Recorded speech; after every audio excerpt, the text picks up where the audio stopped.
We are back talking about the 2026 offseason for the NFL. And on this episode, we are talking about the Philadelphia Eagles.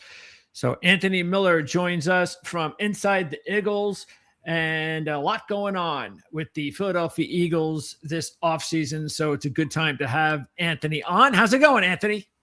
Saying a lot's going on is a very big understatement, Greg, but I appreciate the invite and looking forward to talking about the chaos that is possibly going to be the Eagles offseason. Yeah, it is definitely good timing to have you on. No question about that. So let's get right into it, because most of what is going on has to do with the coaching staff. And I think we all felt pretty confident when the season was over that the Eagles were going to be looking for a new offensive coordinator. So let's start there. Again, no surprise, Patulu's gone. Sean Mannion gets the job. Was that a surprise? What do you think about the move, and what did the fan base think about it? So at first it was a surprise because the first week or so his name was not brought up because it was Mike McDaniel and Brian Daboll were the top candidates. And then all of a sudden McDaniel wanted the Chargers job. Daboll, it looked like he was going to go to Tennessee. So the Eagles were kind of left scrambling to find candidates. And, at the beginning of the search process, it was going to be, they wanted an experienced coordinator. They wanted somebody who's called the plays before, they didn't want anyone brand new. Sure. But then I think as soon as they started going through the candidates and names started dropping off, then I think it became, okay, maybe we need to think outside the box and bring in somebody who is maybe young, innovative, somebody from the Sean McVay tree or Kyle Shanahan tree, like somebody fresh and new that maybe can get the Eagles fans more excited than like doing a retread like Matt Nagy, which the city of Philadelphia would have erupted if Nagy would have gotten the job. So my initial reaction with Mannion getting the job at first was I was upset about it. I can't lie. I was like, I didn't understand the move because the whole purpose of moving away from Kevin Patullo was to bring in somebody with experience with play calling. And the most experience that Mannion's got with play calling was literally just doing the East-West Shrine game as the offensive coordinator for the West team, literally just a few days before he got the job. So it's like, that wasn't really what we needed. But as cooler heads prevailed, I think it's a good move for the Eagles. It's a risky move for sure, but you're bringing in somebody who's young, has been only a coach for 2 years, but Mannion was a backup for a long time. He's worked with a lot of good coaches like Matt LaFleur and Sean McVay, and he's learned from them. And I think he can bring something unique to the table that I don't know if somebody like Matt Nagy would have been able to do. I think he can bring a whole new style of offense that's going to open up. If you look at how the Packers run their offense, a lot of it's under center, which is where Jalen Hurts thrived last year. Every time that he was under center, it seems like it was a highly successful play. So I think Mannion can bring a little something to the table. The only concern I have is I kind of want it to be more Mannion's offense versus Nick Sirianni getting involved. And I feel like Sirianni is going to get a little bit more involved because Sean Mannion's a very new coach, very fresh, never been an offensive coordinator. So I'm sure there's going to be a lot of collaboration at the beginning, but I wouldn't mind seeing the Eagles kind of move away from what they've done for the last few years and be, 60% running, 40% passing, and kind of flip it and see if they can be more balanced or see if they can really open up the passing game. So it's interesting to have Sean Mannion there. I think he can succeed. It might be one of those hires where maybe it happens a little too soon and the Eagles just need to give him time to get comfortable in the role. But, all indications when you watch the Packers offense, how they run things, if they do, if the Eagles run the same thing they do, then I think it's already going to be an improvement over what Kevin Patullo did a season ago. Okay, so then as far as scheme, are there going to be enough changes that we need to keep an eye on how personnel might also change, or not so much? It'll be a lot easier bringing Mannion over based, like you said, on what the Eagles already do. So how is that going to affect personnel? So they just hired Josh Grizzard, who was the offensive coordinator for the Tampa Bay Buccaneers last year. So that to me is already a big indication that I think changes are coming because on Friday, Sean Mannion met with all of the position coaching staffs for the Eagles, and he met with, or either he's meeting with Nick Sirianni or has already met with Nick Sirianni over the weekend to talk about who he likes to keep, who he wants to go. So there's been nothing yet about if any reports of any more changes have been made, but there was a big thing last week with Jeff Stoutland, the offensive line coach, basically got his run game coordinator title removed in the middle of last season because of the struggles with the running game. I would say watch out for Stoutland. Maybe he just stays as the offensive line coach, or maybe they could force him into retirement. I don't know, because that was a big rumor, is Stoutland still going to be on this staff? I would assume so, because he's kind of, he feels like he's a legacy for the Eagles. So I don't think he'll leave, but I would assume that the run game coordinator position probably gets taken away from him and he's just the offensive line coach. But there could be some changes because this is going to be a very different scheme from what they have been running. Okay. And I think Sirianni is okay with making those changes if he needs to, because I do feel like there is some pressure on him that, he's taking a big risk with Mannion. And I think for him, it's okay, I'm putting all my chips on the table, going all in. If this works, great. If it doesn't, then, could end up being Nick Sirianni's job. Which is why you think he's going to be more hands-on. Yeah, I think there is a sort of pressure with taking a risk with someone like Mannion, even though he is a young offensive mind, could bring something new to the table. But everyone wanted a seasoned coach. Everyone wanted a Brian Dable or Mike McDaniel. They didn't land one. So, I think with all those openings, that's what everybody says they want. And there's only so many of those guys around. So not everybody can get them, unfortunately. Yeah. And I think a lot of it too was it's a different beast to coach in Philadelphia. You're dealing with the media, you're dealing with the fans. Kevin Patullo's house got egged last year just because of, his bad play calling. So I don't know if it was as desirable of a job if it is, but if you do succeed, then you end up like Shane Steichen or Kellen Moore and end up getting a head coaching job at the end of the day, or like a Jonathan Gannon who also got a head coaching job. So you can succeed in this, in this city as long as you do well. But if you don't do well, then you end up like Brian Johnson or Kevin Patullo and get the boot after 1 year. Yeah, it takes a certain individual. And yes. Okay, so because of some of those changes you're talking about to the offense, what specifically are you talking about? Are you talking about, again, not necessarily how much you think they're going to run to pass, but just the style of play? Are they going to look to change personnel grouping packages, do you think, more, statistically speaking? More 3 receivers, more 3 tight ends, anything specific that you think that of from what you've heard so far that we should be keeping an eye on? They're going to move away from the simplicity of the offense that the Eagles were last year. A lot of what you watch with the Eagles it was a lot of hitch routes. It was a lot of out routes, slant routes, just keeping it short.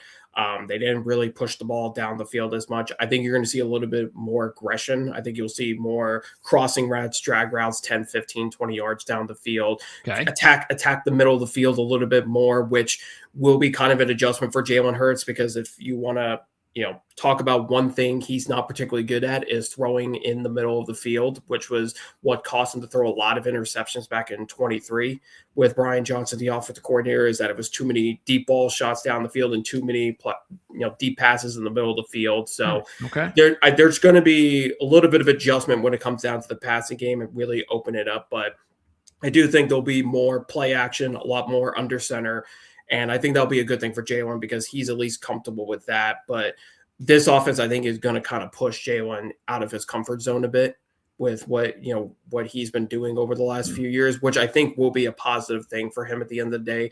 We saw what Mannion did with, Malik Willis and Jordan Love last year and the great work he did. Jordan Love had statistically probably the best season of his career. He only threw 6 picks in 15 games, which was the first time in his career he's ever thrown less than 10 picks. And then you had Malik Willis, who came into, for Jordan Love and was super accurate and did a really good job. So I think how Mannion worked with them, hoping that it will be kind of the same success with Jalen in this offense. Okay. And over on the defensive side, news that was really not expected. Uh, Vic Fangio retirement talk, and considering Jonathan Gannon and Jim Schwartz are still available, this is one of those things that the Eagles got to get straightened out very fast, don't they? Did this catch Sirianni off guard, or what's going on here? Well, it's one of those things where it's always in the back of everyone's mind because Fangio is getting up there in age. He is getting close to, he won his Super Bowl. So after the Eagles won the Super Bowl, that's where the first part of the conversations kind of started, where it wasn't very loud noise to be covered, but it was like one of those things where everyone kept in the back of their minds, like, okay, he could retire at any time. I think this move was, I think it threw the Eagles off a bit, and I know they persuaded him to. There's been so many conflicting reports on they persuaded him to stay, but apparently there's still an opportunity for him to still retire. So it's like nothing is 100% yet. And then they did reach out to Jonathan Gannon. They did reach out to Jim Schwartz. Gannon is no longer an option because he's now the defensive coordinator for the Green Bay Packers. Schwartz is still very much an option, but the problem with Schwartz is he runs a much different defense from Fangio does. So you're going to have to completely flip how you run that defense from what they, did before. But with Schwartz, he won a Super Bowl with the Eagles. So the Eagles would rather trust somebody that's proven to already win a Super Bowl. And he also took a Browns defense, and that team was terrible last year, only won 5 games. They were still number 2 defense in the NFL in total yards allowed.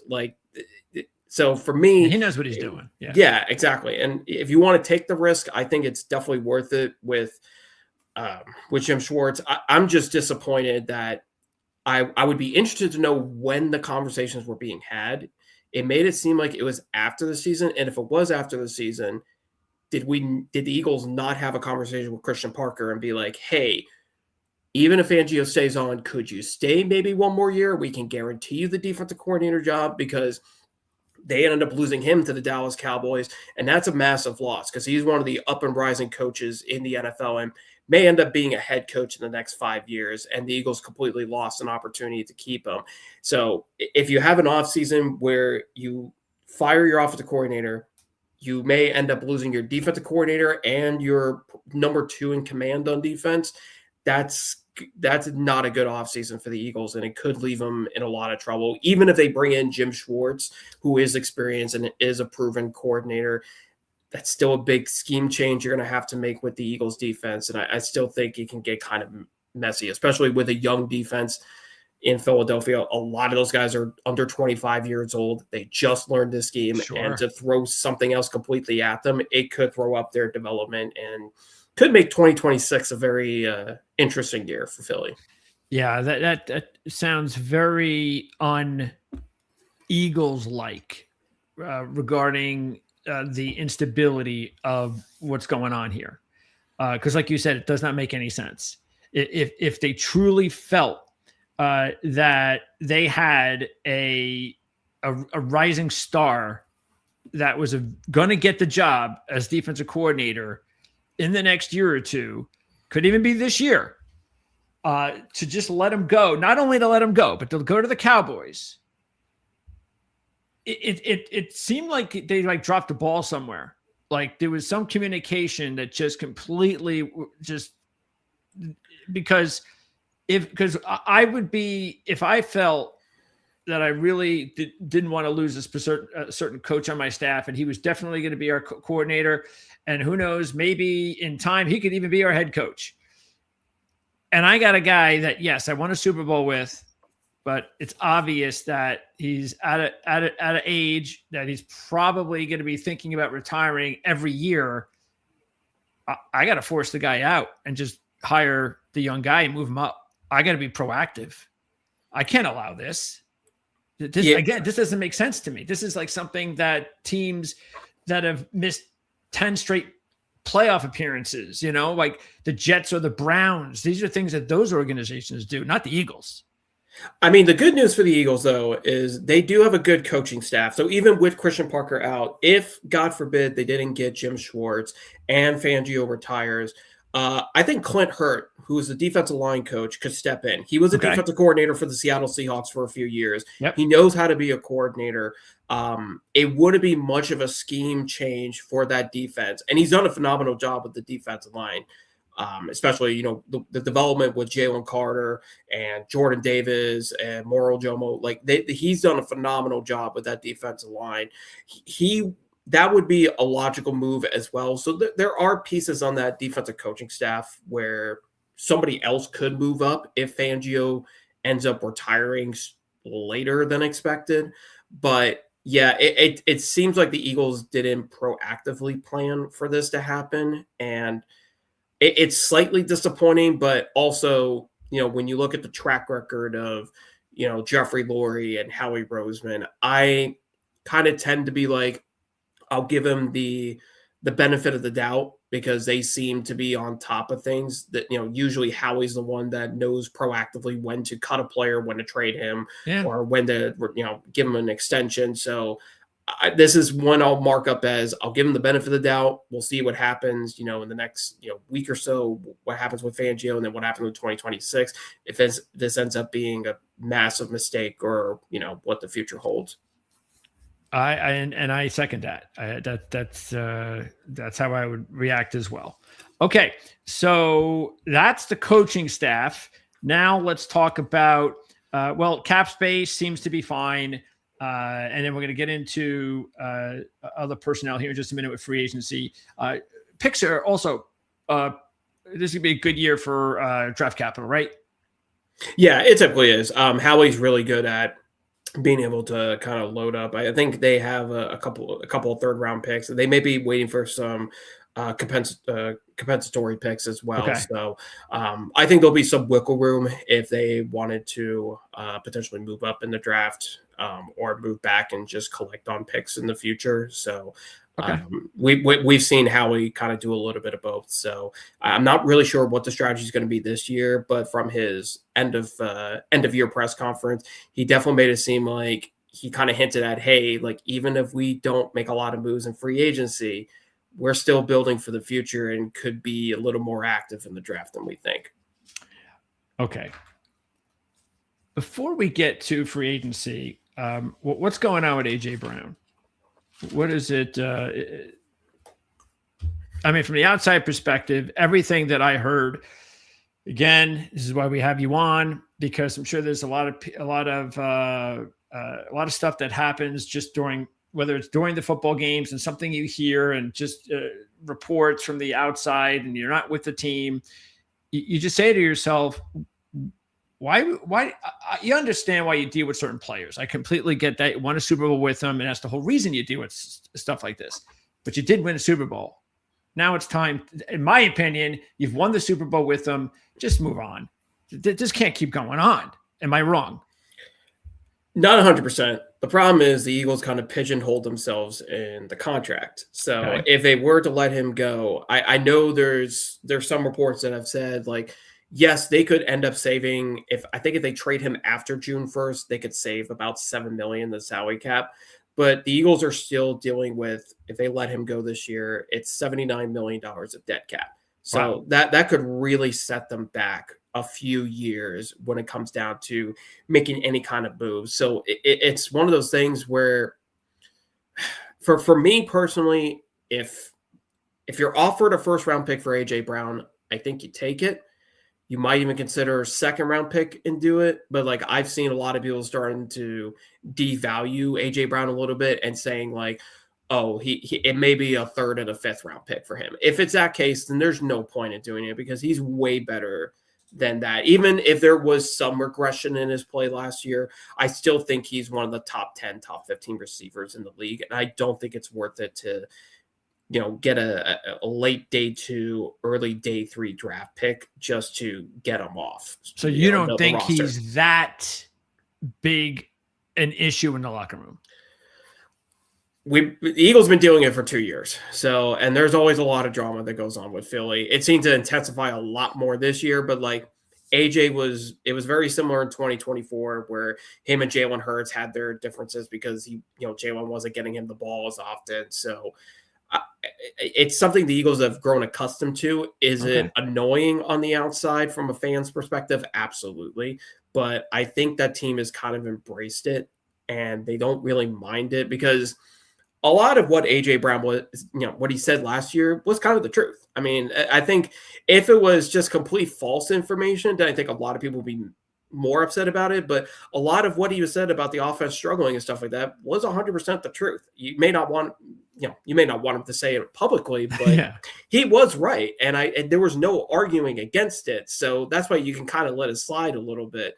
But I mean, just with the contract, I just don't think the Eagles have really put themselves in a position where this year could happen. Okay. I think the dead cap goes down to like about 30, 35 million in 2027.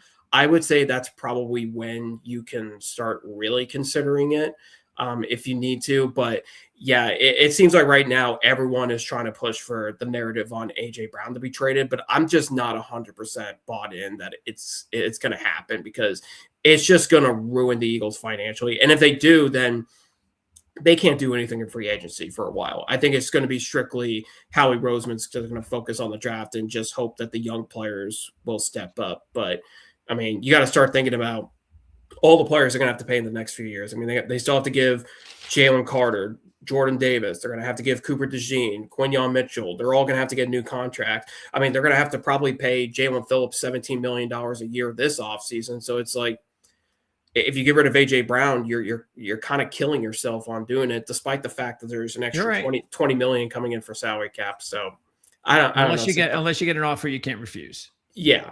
First round pick. Yeah, I would probably consider it. Okay, so here are the free agents right now, and there are some interesting names. Sticking with offense, you got Goddard and Dotson.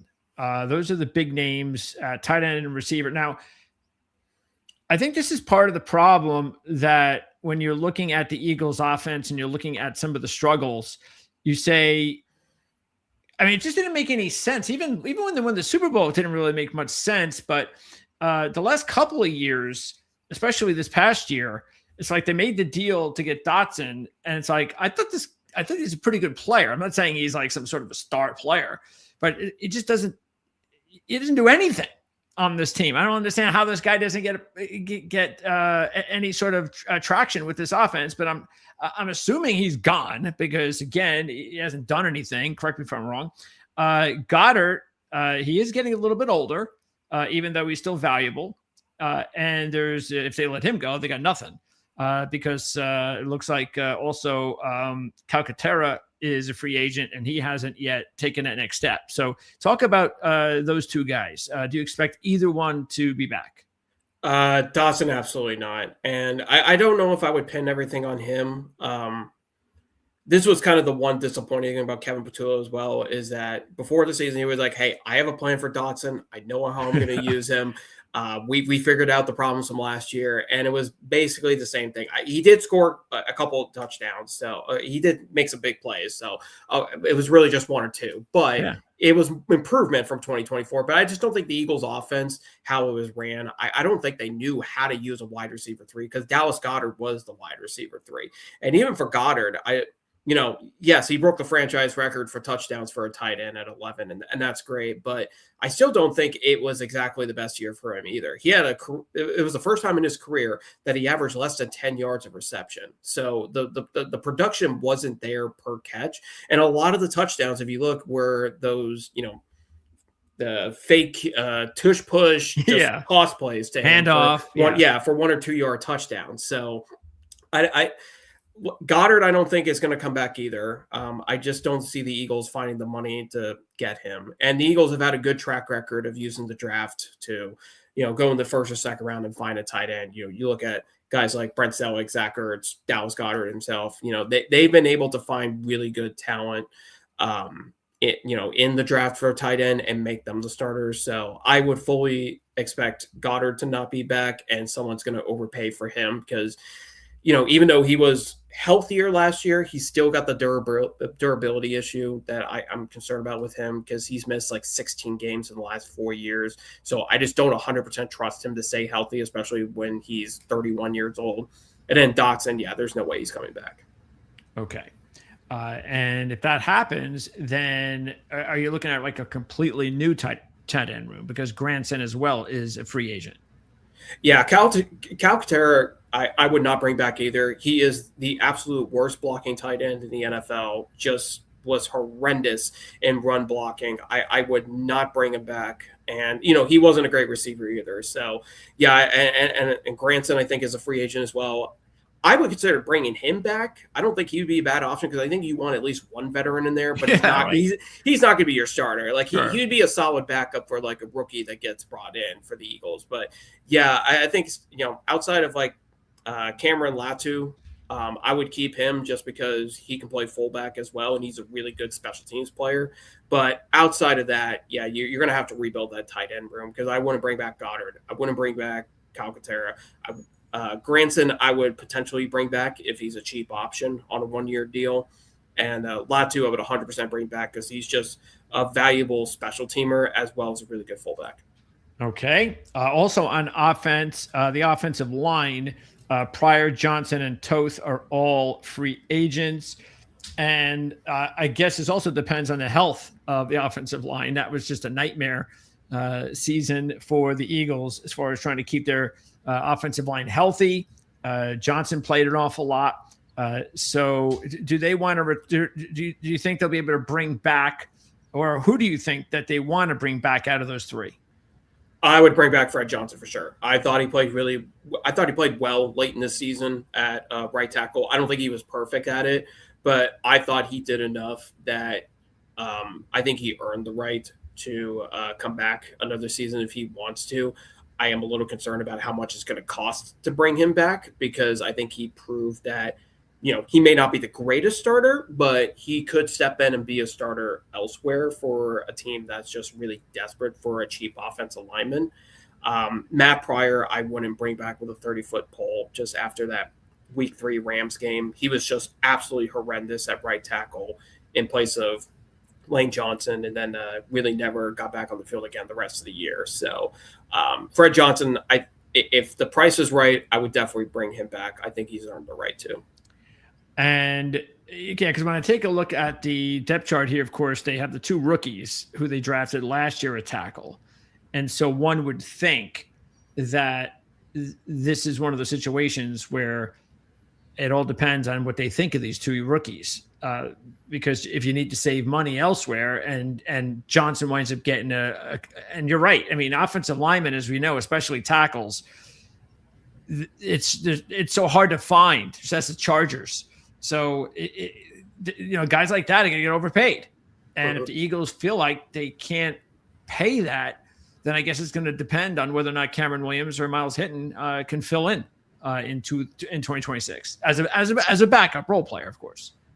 Yeah, and I mean, we don't know anything about Cameron Williams because he was injured for most of the year. So I don't think we even know like if he could be the real deal or not. Yeah. He could be good, but we just don't know. Hinton, he was decent in preseason, but as a rookie, there's a learning curve there. So I wouldn't trust either one to be starters for sure. So I do think the Eagles need to bring in some depth. I would not be surprised if there's a lot of talks about, could they go tight end in the first round of the NFL draft? Could they go wide receiver and find A.J. Brown's replacement? Could they go quarterback and find a CB2?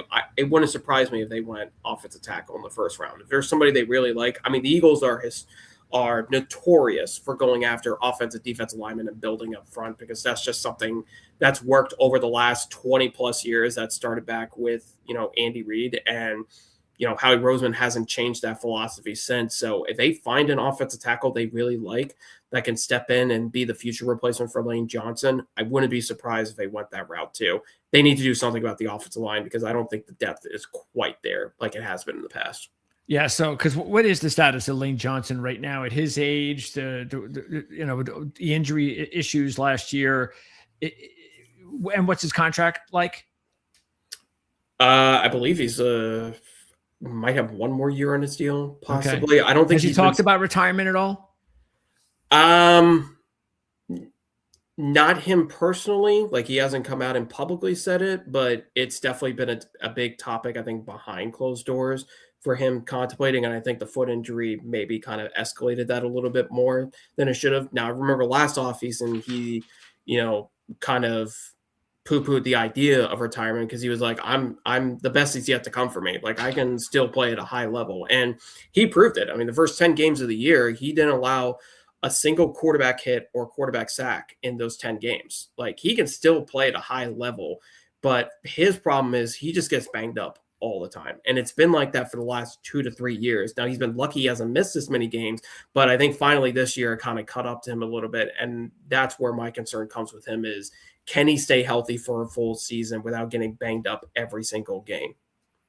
Yeah, because that shows you exactly how and why that's going to be important for the Eagles to have a potential, at least part-time starter at tackle. Okay. Also, as far as free agency, let's pop that back on the screen. And for the offense, the only other guys that are free agents are Dylan, Howell. So nothing big there. And that's it. So, they're just going to – you think they'll just let Dylan and Howell go? And I have to ask you, speaking of Howell and the quarterback position, I think we talked about this before the season. And I know what the Eagles have said, and I completely understand it. And I think that makes a lot of sense. What would it take for the Eagles to trade Tanner McKee? What do they need to get in order to do that? After the Commanders game in week 18, well, before that, I would say they need a second round pick. After his performance against Commanders, I wouldn't say he hurt his stock too much, but I think the Eagles would probably have to settle for like a 4th round pick if they wanted Tanner McKee, because I don't think he comes in. If that week 18 game had gone better, then I think McKee would probably be getting calls for, the Eagles would be getting calls for him to get a 2nd round pick out of him.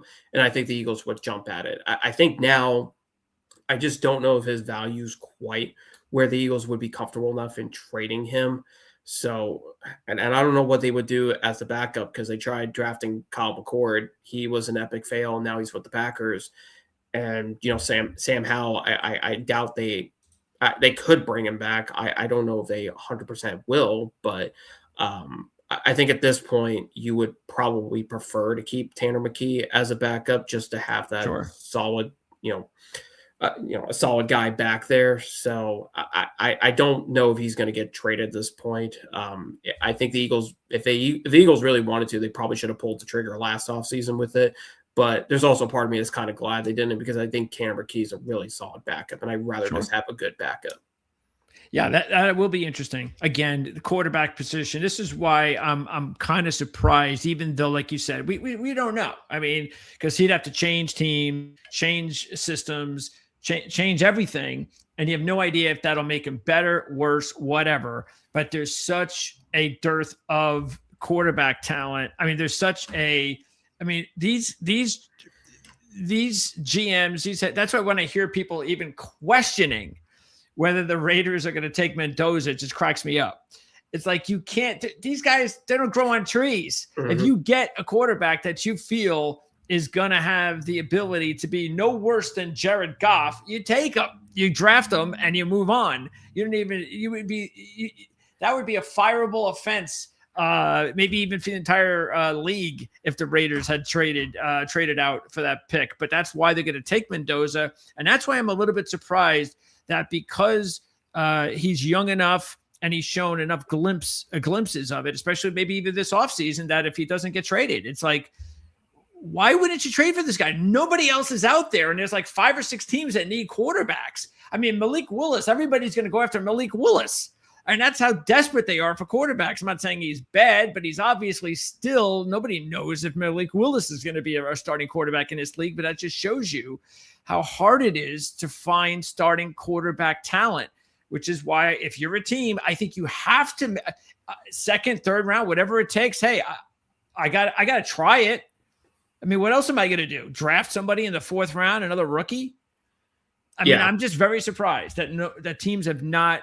I mean, maybe you're right. Maybe the asking price, maybe they did call last offseason. It was too high. And they were like, I'm not going to give you a 2nd round pick for this guy, whatever. So yeah, I just think it's going to be. I just because Jalen Hurts. I mean, he's still in the prime of his career. He's not going anywhere. So you know what I'm saying? I mean, I'm kind of surprised that, or let's just put it this way: I still going to be very surprised if he's still on the team this year. That's going to be a bad look for GMs around the NFL that they're not willing to give the Eagles, a second, third, or fourth round draft pick for Tanner McKee. Well, if Tanner McKee does get traded, then I think it opens up a can of worms that it would not surprise me at all if the Eagles took a quarterback in the first or second round, because this is usually around the time, same thing happened with Carson Wentz a few years back where he was about fourth, fifth year in the NFL, putting up decent numbers, but there was some regression a little bit. And Howie was like, you know what, let me just draft Jalen Hurts just in case. That ended up paying off for them. It wouldn't surprise me. Jalen's regressed maybe a tad bit, but I still think he's in a much better spot than Carson Wentz was. But Howie's all about, like, we are a QB factory. We want to bring in as many good quarterbacks as possible. If they do trade Tanner McKee, then I think it's almost certain that a first or second round pick is going to be used on a quarterback. And I think that would cause even more drama in Philly. And I think that's the last thing they need, but they would need to find something to do at backup, because Sam Howell, I think, would be a decent backup, but I don't know if I would particularly love him there either. Yeah. And you know what? I think this is actually going to be a really good crop of those types of quarterbacks. Again, it all depends on where they go. I mean, again, right now, especially Nussmeier, the week he had, I think it'd be a first round pick again. Maybe you get 3 first round quarterbacks this year, but still, you're looking at Chambliss, you're looking at Beckar, Drew. You can draft those guys, and those guys at the worst should be really good backup material. And so if the Eagles would draft one of those guys in round 2 or round 3, that would make sense to me. But of course, I understand what you're saying. You draft quarterbacks that high and what that does. But I mean, hasn't Jalen Hurts earned enough in this organization that, okay, well, if you draft a guy in the second, third round, that doesn't mean anything to me. You need a backup. I mean, how does that affect me? Yeah, but the Hurts conversation is really interesting right now, because I think it's very polarizing in how people feel about him. Because there's a lot of reports out there, that some people say, that there's a lot of limitations to Jalen Hurts. And, Kevin Patullo, before he got removed as the offensive coordinator,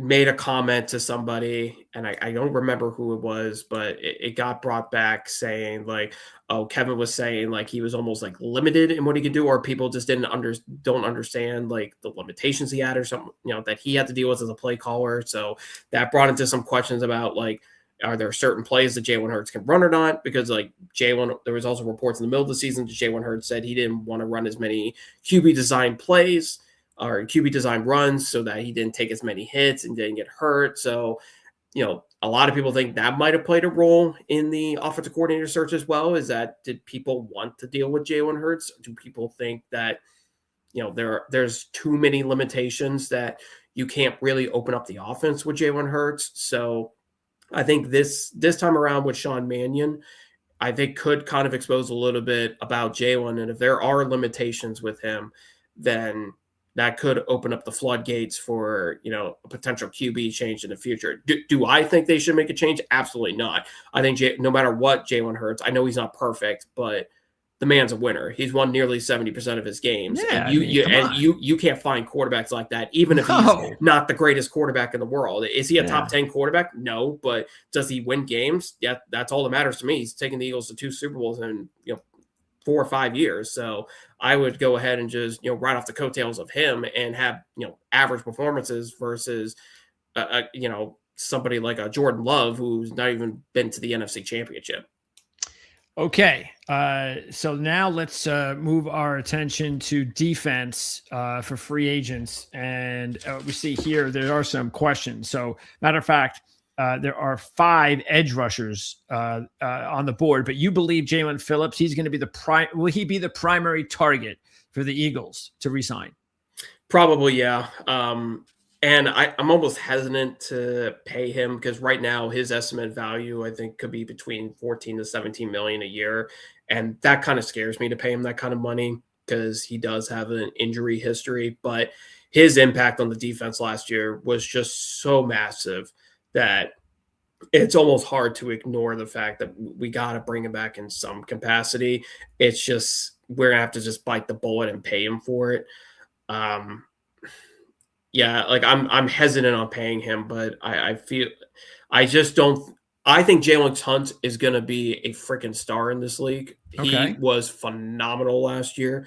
He was I think he's only the second player in NFL history to lead his team in interceptions and sacks. So I think there is huge upside potential with him. Nolan Smith had his injury, so I think he was kind of good late in the season, but the problem is the edge rusher position is just not as strong as it can be. So I feel like they're going to probably have no choice but to bring back Jalen Phillips.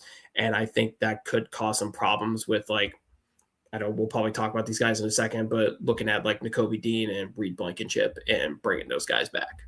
Yes, because before we get to those, is Josh Uche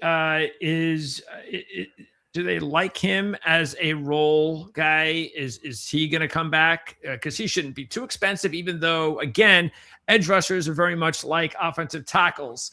It's very rare to get a hold of them, so you want to keep them if you think you got talent. Do the Eagles think that there's talent there?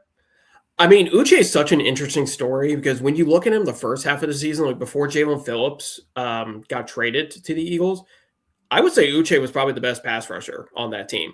Like I thought he was really productive. He wasn't getting the sacks, but no one else was. But he was getting to the quarterback more than anyone else. He was leading the team in pressures. And then once Jalen Phillips and Brandon Graham came back into the picture, Uche kind of fell off the ropes there. Like he fell deep in the depth charts, wasn't really part of the rotation as much, did a lot more special team stuff. And I thought he did decent with the special teams. So I don't know if he's going to get brought back or not. I just don't think he got used enough in the second half of the year to justify. But if he is a cheap option, I would absolutely bring him back in a heartbeat. Like if you get him at a veteran minimum, 100%, he would probably be the one that I would 100% re-sign and bring it back. And I would try to get him more in the rotation more because I thought he did play really well the first half of the season. He just wasn't getting the sacks. Yeah, I get the feeling that, again, like I said, I think someone's going to overpay for him. They just don't come around very often. So a team out there looking for edge rush talent, probably going to pay him the way the Eagles won't want to or just don't have the cash for. But we'll see. Okay, and then Ojulari, he can go, right? Oh, 100%. He's the biggest disappointment for me. I hyped him up at the beginning of the season because I thought he was going to be great, but he got injured and then just got out of the rotation altogether. I think he played a little bit in the Broncos and Giants games, but that was really it for him. He was pretty much on inactive pretty much the whole season, and he was on IR, so I doubt he comes back. Okay. And of course, Brandon Graham, what is he just going to keep doing this every year? I'm retired, but maybe I'll come back in November, December. I mean, he's talking like he wants to come back. So there is like in August. I don't know. He may come back for training camp. I mean, Okay. I would say there's probably more certainty with him coming back this year than it was last offseason. Wow. Because I mean, you got to think Brandon Graham. It took him a little bit to get there.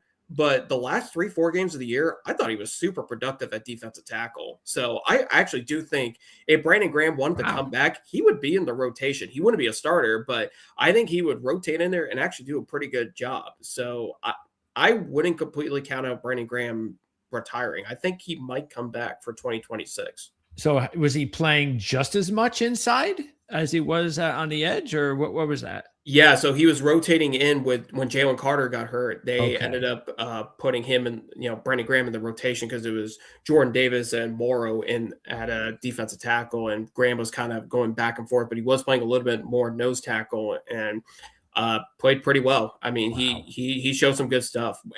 But the thing with Brandon Graham is, as an edge rusher, he's not really a fit for what Vic Fangio needs in an edge rusher because those edge rushers need to be athletic, which is why like Jalen Hunt worked out really well because he's just a super athletic edge rusher who can drop back into coverage and do that. Brandon Graham's not going to drop back into coverage. So him being a nose tackle actually makes a lot more sense. and he actually did pretty well with it. So he might be able to find like a second wind in his career at nose tackle if he wanted to come back for 26. And I'm sure the Eagles would bring it back 100%. Okay. And then also on defense, you mentioned Dean. So what's up with Dean? He's only 26 years old. So do you think the Eagles should bring him back? I think Dean is a great player. He just gets injured a lot. I think this is his only problem. He's not reliable, and in this league, availability is key. And when Dean is on the field, like last year, I thought he was the best blitzing linebacker in the NFL. He did so well in pressuring the quarterback and being used on the blitz for Fangio. Like, he's a great fit for the defense.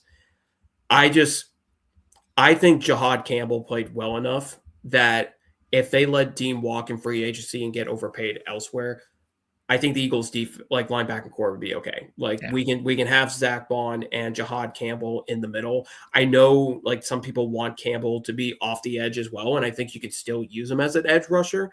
But Jahad Campbell played really well inside. Like, he kind of exceeded my expectations of how much of an impact he made, to the point where I'm okay with him staying in the starting lineup. And then I love Jeremiah Trotter Jr. I love for him to get more playing time. He was incredible in that week 18 game, week 18 against the Commanders. So I'd love for him to get in the rotation. So as much as I love Dean, and I think he is definitely a starting linebacker in the NFL, it depends on how much he's going to cost. I mean, if he's pushing for 8-10 mil a year, I'd probably just say no, thank you, and just let him walk and just deal with Campbell. But if he wants to go cheaper than that, then I think 100% you bring him back. But I just think his market value is going to be pretty high because I think he's one of the top linebackers in this free agency. So I probably just let him get overpaid, goes somewhere else, and we can just work with Campbell. Yeah, because most teams that would be looking to get Dean don't have players like Campbell and Bond on their teams. So that's why they can afford and need to afford to go after a guy like Dean. Okay. And then Blankenship. So what happened to him this past year? I mean, he wasn't terrible, but coverage-wise, I just don't think he just was as strong. I think he no reasoning behind it, schematic change, injury, anything. Just I think it was just down year. Yeah, just a down year. Like there was nothing that changed with the scheme, nothing with that. A lot of it could be because he was working with Andrew Makumba back there, and Makumba really struggled in coverage at times. Okay. And that might have put Reed Blankenship in some bad positions. So that could play a role in it. But I don't think Reed Blankenship is bad at all. Like, if the Eagles wanted to bring him back, I would be cool with it, just because we need stability at safety. I don't like Sidney Brown. I don't think he's a starting safety in this league. He's a very good special teamer, though. So I think that helps him tremendously, because I do think Sidney Brown is one of the top special team guys, possibly in the league, but no doubt one of the top two on the team outside of maybe Keely Ringo. So I would keep Brown only for special team purposes only. But I thought Marcus Epps played really well too when he filled in for Makumba. So, if they wanted to offer Marcus Epps a contract, I don't know if they would give him a veteran's minimum, but I would bring him back. I thought he played really well. But for Reed Blankenship, I mean, I like him enough that I think he's a good tackler. He struggled in coverage at times, but I do think the issues with Makumba and then the inconsistency with Adoree Jackson and Keely Ringo at CB2, I think might have caused some of those problems as well, but played well, down the stretch at the end of the season. So I would lean towards re-signing him and bringing him back just to have some stability in the secondary. Speaking of Jackson, what are they going to do there? That's tough, because I was very critical of him at the beginning of the year, but I'll tell you what, the last month and a half, he was really good. I thought he played great football, except for the wildcard game. He was very bad in that game, but I thought he played really well late down the stretch. I think you still let him walk. I don't bring him back. I personally would like the Eagles to draft a cornerback. They just have had a good history of what they've done with Cooper DeJean and Quinyon Mitchell, and a lot of that was Christian Parker coaching them up. But I still feel very confident that if they got a CB2 like in the second round or even the third round, I think that would be a good option for them. I don't know if I would use free agency, and I don't know if I would bring back a Dory Jackson to do that. I would probably prefer another veteran who's maybe cheaper and just more reliable. Someone like a Rasul Douglas, I think would fit really well at that CB2 position, but I still would like him to draft another one. I know they got Mac McWilliams, but I think Mac's right now, his trajectory is probably going to be more of a special teams guy. I don't know if he's actually going to get a shot. He had a shot to get the CB2 job in training camp and didn't really take it. So I think for now, he's probably more of a special teams guy. So I would probably use the draft to maybe find a CB2 in the second or third round. And then, you could get a veteran like a Rasul Douglas to maybe fill in there just because I think he's a little more consistent than a Dory Jackson is. Okay. Let's before I ask you specifically for the needs, which players, let's go over the rookies first. You already talked about Campbell, Makuba. Well, actually, so Makuba, he's definitely was drafted to be the future right away at that position. Did he disappoint? Was it just typical rookie issues, or is everything okay and he'll just be fine? He's just a rookie. What else is he going to do? Yeah, I think Makumba got better later, late in the season. I think it's the beginning of the year. He just really struggled in coverage. Okay. Just did not know where to go at times. Would get burned very easily. I think back to that Buccaneers game in week 4. He was just horrendous in coverage in that game, but he did get better as the year went on. And it was disappointing when he broke his foot against the Cowboys because or broke his ankle because I thought he was trending in the right direction. So I think he just needs more playing time, but I think he'll be a solid starter. I don't know if he's going to be a star safety in the NFL, but I do think for the most part, he played well enough that he deserves to be back in the starting lineup next year and, continue to get his reps and, continue developing as a starter. What about Mundon? And you mentioned McWilliams, both couple of 5th-round picks. Are they? Did you see anything in either one of those players that leads you to believe that they could be a better contributor this upcoming season or in the upcoming seasons? To be honest with you, this draft class I don't think it was really as strong as they've had in the past. I think it was really Campbell and Makumba. I mean, Mundon, if Dean ends up not getting re-signed, then Mundon ends up moving up and could get in the rotation, but he's still going to be behind Jeremiah Trotter Jr. because he'll get more reps. But I mean, even like Ty Robinson, I was excited about him at the beginning of the year, and he barely played this year. He had a good game. I believe it was against the Giants. He had a really good game, but like outside of that, Ty didn't really play at all. So I think there's still a lot of questions about this draft class and where they're at. I'm hoping, this upcoming year they may get a little more playing time, but really it was just about Jahad Campbell and Andrew Makumba, and I thought they both played really well. So they at least knocked it out of the park with the first 2 picks of the draft. It's just a matter of, okay, what about everyone else and where they're at? And we talked about the 2 tackles. Did Drew Kendall get any action with all the injuries?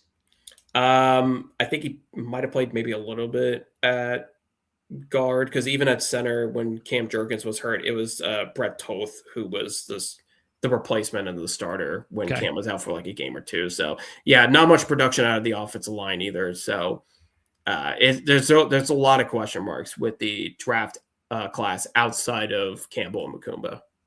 Are they going to bring back Braden Mann? I hope so. He's one of the top punters in the league, and I would. This might be a weird thing to say, but I think he might be the most important free agent to get. I do think the field position game is really underrated, and I thought Braden Mann did a really good job last year. He's gotten better. Like he had a career season last year for the Eagles, so I would make the argument that the number one priority for this team is to make sure at least Braden Mann comes back and they have their punter. I mean, they could go in the drafting and get one, but I think Braden Mann is just really reliable. He's still fairly young. Like they can keep him there for a long time. He struggled his first 3 years with the Jets, but it's the Jets, so I would maybe just account for that. But since he's been with the Eagles for the last 2 to 3 years, I thought keeps getting better and better. So I would 100% re-sign him. Are there any players on the team who might end up getting cut to save any additional cap Yeah, I knew you were going to ask this question, and I was really thinking about it, and I was like, the only player I could possibly think of that I think would be a cut that would help the team out financially would be Michael Carter. But that's because, if you cut him, you save it was $8.7 million with him to the salary cap. And, if Cooper DeJean was if there was more commitment that he would play on the outside, then I would keep Michael Carter because you would just put him as the starting slot corner because I think he would actually do a pretty good job with it. But Fangio does not like the idea of Cooper DeJean playing on the outside. And when he did play on the outside, it was inconsistent. Like Cooper DeJean is made to be in the slot. And that's just because, his coverage skills are really good, but he's a great tackler. Like he's one of the best tackling quarterbacks in the NFL. And you would rather have him in the slot so he can go after those tight ends and running backs and help and run support because that's where he can be really good. So you would rather have DeJean stay there and not on the outside. So with Michael Carter, I don't trust him to be on the outside because he, even before he came to the Eagles, he was inconsistent with the Jets. Like when he got his contract extension, he kind of fell off the map a little bit. Yeah, there were injuries. That's really what did it. Yeah. Yeah. So and when he returned, it just wasn't the same. So he needed to change the scenery. Yeah. So I wouldn't keep him personally on the team. If we can save $9 million and use that money elsewhere, then I would absolutely cut him. And, again, we'll find another CB2 either with a veteran in free agency or in the draft, but we don't need Michael Carter anymore. I think that was just Howie Roseman panicking a little bit last year that it just wasn't working out at cornerback. So he's just kind of traded for anybody he can get with him and Jair and Alexander, and neither one worked out at all. Are there any young players that fans outside of Philly don't realize could end up with bigger roles than expected this upcoming season? And could be anybody.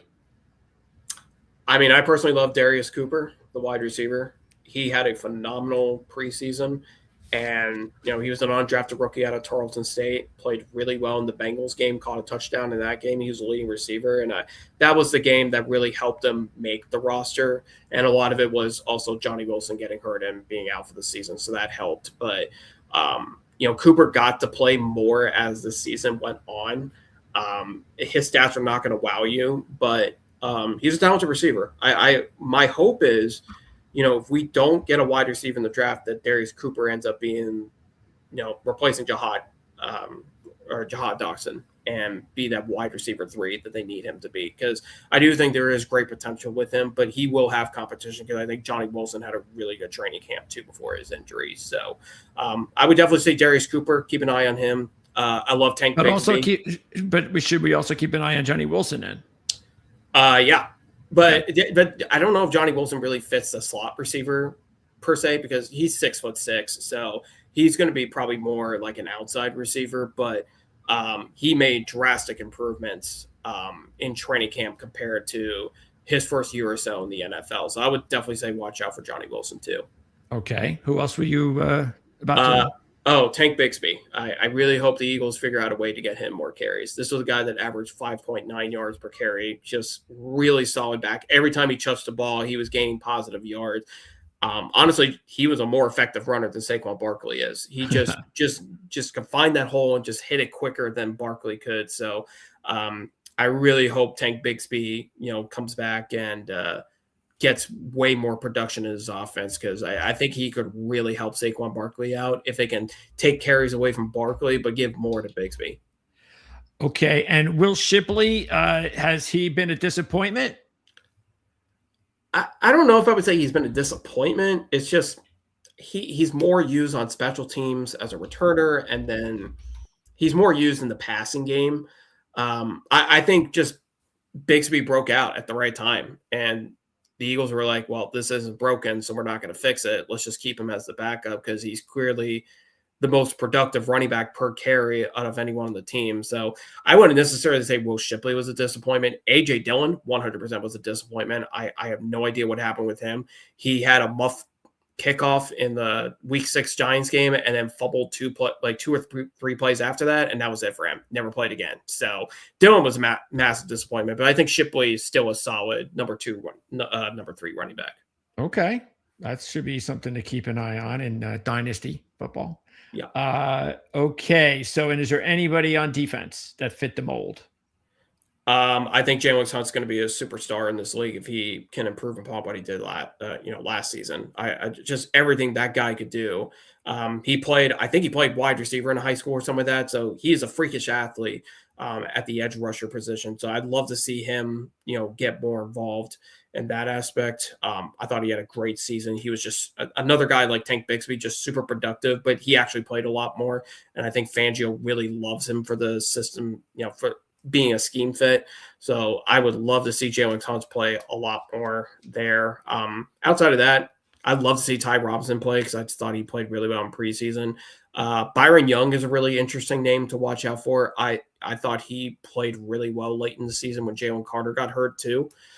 He really stepped up and kind of played similar to what made Morrow and Jordan Davis so good and getting pressure on the quarterback. I know a lot of people have been talking about him being potentially cut and trying to save some money, but I thought he played I thought he played well enough that I would keep him. And I thought he showed some surprising stuff that I don't think anyone was expecting late in the season. Okay. Now let's get to one of the big segments. Anytime I have one of our guests on to talk about the offseason, and that is team needs. Now you've already gone through some of them. So I asked this a question to all of my guests, and that is there a specific need though that is clearly a much bigger need than any other need? I would say, just because we're down in numbers, I would say tight end for sure is a big need, especially if you don't bring back Dallas Goedert. I think that ends up being the number one need. So would it surprise you then that when we did our first mock draft, Kenyon Sadiq was the pick for our top 2 scouts over at Ourlads? Of course, this is our Pro Line TV production is part of the Ourlads Football Network. And we did a Ourlads 1.0 mock draft just last week. And so this was the first one, and Sadiq was the player. So that should not surprise you then. No, he's been on a lot of mock drafts, and I love Sadiq. I think he is super athletic. I think he can do the things Dallas Goedert can do a little bit better in the passing game. I think the blocking is maybe going to have to improve a little bit. I think Goddard may have the edge on him with that, but I think you can develop that. So honestly, if we don't bring back any of our tight ends, Kenyon would be my number one, probably my number one choice. And if he's taken before the Eagles take him, then I think you got to consider either wide receiver or a CB2. Okay, so tight end would be one. And what would you put second, corner or wide receiver? It depends on what they do with AJ Brown. With AJ, yeah. Okay. I would maybe just on the safe side get a wide receiver, even if AJ Brown stays, just because you're still going to need a number 3 receiver that you could potentially develop into a wide receiver too, if you end up trading AJ maybe in the middle of 26 or 2027 season. So I'd probably go wide receiver. And I like Tyson. I think Tate is really good too. I think he's a big playmaker, but I feel like he's more of a slot receiver in the NFL. So I don't know if he would play on the outside. I know, Denzel Boston's another big name that I've seen a lot of mock drafts go to the Eagles, but it really just depends on where he ends up landing because he can go before or after. Yeah. And then because taking a look at the cornerback spot, these are the 2 guys that were drafted first on our mock. And McCoy, he will go high, even though he was out last year. And it does look like those will definitely be the top 2 guys that are going to get drafted. But you never know. It is possible McCoy's going to slip. Anything's possible once they take a look at his medical. And if he slips to the Eagles, has Howie had any sort of history either for or against drafting players with injury histories? that you could recall? I don't think so. I don't know if he's particularly picky about that. Now, he will take risks on guys that have like character issues that maybe have Okay. kept them off the field and stuff. Because Jalen Carter had that speeding incident at Georgia, and they still drafted him, and he dropped to them, and he's now one of the top 5 defensive tackles in the league. So I don't think there's anything that would really hold back the Eagles from going after somebody, whether it's injury or Okay. personal stuff. I think if they know they can get value out of him, because, well, Jahad Campbell is actually a perfect example. He was injured and didn't participate. I don't know if he participated in the combine or didn't really do much in the combine. He didn't do anything in the pro day. So, but he came in injured, and the Eagles still drafted him, and he started from day one and played really well. So Okay. Yeah, because some of the things again with wide receiver, I think the consensus is those top 4 guys, they're going to get drafted in the top 20, top 25 at the most. But then once those top 4 guys go, anything's possible. Anybody can end up number 5, and that number 5 guy could be a second round pick, could be a first round pick. Tight ends with Sadiq, there is a major drop off because he is so good. yeah, There's still going to be a lot of good tight ends in this class, just that he's so good. He's the only number 1 draft pick. So that's what you also have to take into consideration. And at corners, it mentioned McCoy and Delane. Those are going to be the top 2 guys. But Terrell, Abney, both of them are expected to potentially also land late in the first round. Terrell's been a name that has been connected to the Eagles a lot. I would keep an eye on him. He would be one that I would be okay being a CB2. I think he could develop in that role, but he's been the only corner that I've really seen in that spot, and McCoy as well. But McCoy's was like a month or 2 ago, and he's kind of risen up the rankings since. So I think it's really Terrell, or Eagles just hold off to the 2nd or 3rd round to get a corner. Okay. Number 4 need. Would it be offensive line? Yeah, I think you have. If Howie loves somebody so much in the draft that he thinks if he drafts the right tackle to replace Lane Johnson, It could be first. I feel like you kind of have to take that shot in the first round. I just don't know if the offensive lineman in this draft where the Eagles are going to be landing is going to be worth it to go that high. So I'm kind of hoping that Lane Johnson just says, hey, I'll stick it out for 1 more year and keep playing. And then maybe the Eagles can use, maybe a 3rd or 4th round pick on a tackle, or wait till next year to get one. Yeah, there it looks like 4 guys, those top 4 on the list here look like first rounders. And so it just all depends, because I'm not sure. I think Fano is the number 1 guy, but I don't think there's an offensive tackle in this class that is like oh my God, this guy is awesome. He has to be considered like one of the top picks in the draft. That's not the case. But all 4 of those guys could be drafted in any order, to tell you the truth. There's still going to be a lot of work to be done before we figure all that out. And I expect at least one of them probably will be available, at least for the Eagles.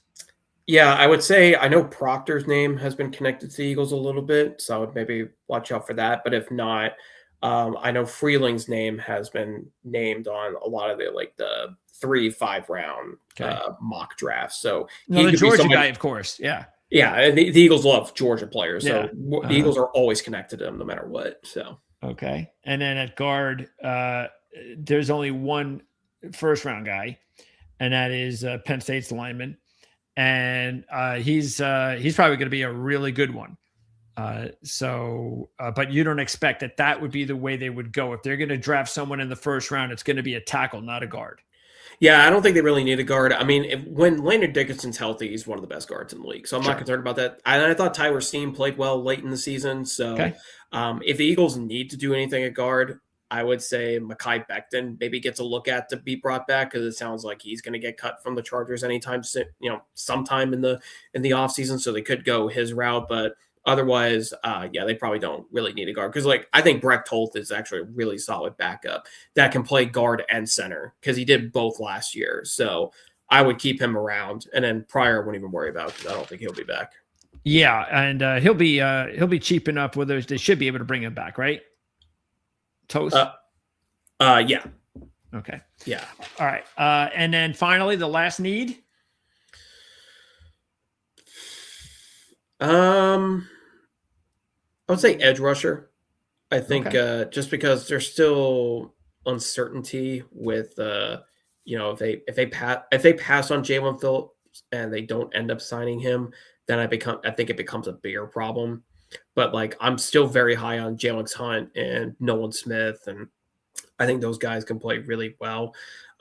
So even if they can't resign Phillips, you don't think that they would all of a sudden look at their first round and say, oh, we have to get our edge rusher early? You think they could wait like in the second or third round? I don't think so, but like when I watch the Senior Bowl and I watch like Zion Young, and I'm like, dude, that guy can play. I mean, the way he was at the Senior Bowl, he was absolutely killer. Like I would almost be like, man, I wouldn't mind taking a risk on him in the first round but the edge rusher position is actually really good in this draft for it is. So I mean the potentially, yeah, up to maybe height. Maybe all of them, all 10 of those guys could be first round picks very easily. So I mean, this might be the time that if Eagles want to get an edge rusher that they really like, this might be the draft to do it. I just there might be bigger needs. So if they don't bring back Jalen Phillips, yeah, maybe they do end up just going after one of those rookies in the first round and move on. But if they can get Jalen Phillips, then I would wait till day 3 to go get an edge rusher. Okay. Well, you answered all of the questions for today and did a great job as always, Anthony. Of course, there's still the unknown factor there at defensive coordinator that I'm assuming we're going to find out very soon. So we'll see what direction that takes the Eagles. And then it's on to free agency, the draft. We'll look to speak with you again for sure right after the draft. That's pretty much when most of the offseason deals and personnel moves are complete. And then we can find out how the Eagles did this offseason. In the meantime, take a look at the links in the description of this video. That's where you can follow Anthony and the work that he does covering the Eagles. Look, if something big happens, of course, I'll give you a ring and hopefully we'll be able to hook you up for a few minutes and talk about something that might be very newsworthy. But other than that, Anthony, I appreciate your time as always. And are you going to be doing anything yourself podcast wise between now? I mean, what's your situation as far as podcasting? Maybe not too much podcasting right now, just very heavy into off-season work with the Eagles and Bears and Vikings, Ravens, Browns, just all kinds of different things with the writing. So I would just say, just stay tuned. Just got a ton of stuff planned for this offseason and just covering every aspect of the Eagles. Excellent. Thanks, Anthony. I appreciate your time as always. Thanks, Greg. Appreciate it. You got it. All right. That's Anthony Miller, Inside the Eagles. Check out the links in the description. Anthony knows a lot about what's going on there in Philly, and if you're an Eagles fan, you can really find out a lot of information to help you prepare for the offseason. Okay, so that's our Eagles talk. Now we are going to also talk later this week. Actually, I think we only have one more interview scheduled this week. That's Baltimore on Thursday. That's with Tony Lombardi. So definitely a lot to discuss there. They have a new head coach. So we're going to talk about the Baltimore Ravens on Thursday. Now, something could come up. We came this close to booking Fred Greetham of the Cleveland Browns on Wednesday. We just could not get a time that made a lot of sense. Fred's going to go on vacation for a couple of weeks. We'll talk Cleveland Browns in a couple of weeks when he returns. But I am actively working the phones and making sure that we have a minimum of 2 interviews a week. I'm going to try to push it to 3, even 4, because the sooner we can get all these interviews in, the better, because we've got to do 32 of them before we hit the draft. And I want to make sure that we have 32 of them actually before April. So still a long way to go. I think we're not even a third through. We already have all of our interviews so far that we've conducted in the library. You can check it out, of course, here at Proline TV and over at Ourlads on the Ourlads channel.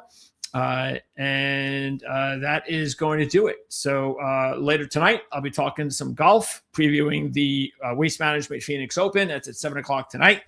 And then as far as our Super Bowl coverage, check out on Wednesday. Jim Feist is going to be at Dom DeMarco's in Las Vegas doing his live show from the restaurant. So that'll be on Wednesday at 3 o'clock Eastern. And then Playbook ATS podcast returns. Mark, Jim, Andy, and I will also get together and talk about the Super Bowl on Thursday at 1 o'clock Eastern. So that's what it looks so far for our football coverage. And then we've got so much more coverage on Proline TV, including our NASCAR coverage tomorrow as we preview the Daytona 500. Horse racing coverage continues every Thursday. And then, of course, right now it's heavy into college basketball season. And I am going to be back on Friday, late in the day, probably more often than not. I'm not sure if I'll do that this Friday or not because I've got another schedule situation. But college basketball is going to start really getting a lot more playing time here on Proline TV as we get closer to March Madness. Thanks for tuning in once again to Proline TV and the Ourlads Football Network. Again, thanks to Anthony Miller. We'll see you guys next time.